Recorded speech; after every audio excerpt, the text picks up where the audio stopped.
Pagbiyahe ng mga pampasaherong bus papasok at palabas ng Quezon, papayagan na. May detalye si Alan Llaneta. Pinapayagan ng magbiyahe ang mga pampasaherong bus sa loob ng lalawigan ng Quezon, pati na rin sa palabas at papasok ng probinsya.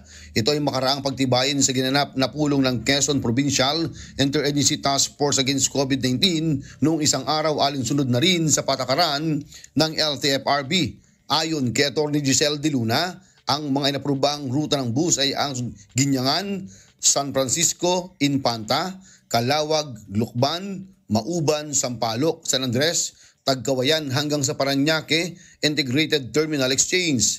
15% lamang ng mga sasakyan ng bawat kumpanya ang pwedeng bumiyahe ayon pa rin sa LTFRB. Samantala ang Quezon Provincial IATF meeting na pinangunahan ni Quezon Governor Danilo Suarez sa usapin ng muling pagbiyahe ng mga bus ay ikinatuwa naman ng mga bus company na napahinto ng higit sa isang taon dahil na rin sa pandemya ng COVID-19. Para sa Eagle News, Alan Llaneta, we live in interesting time.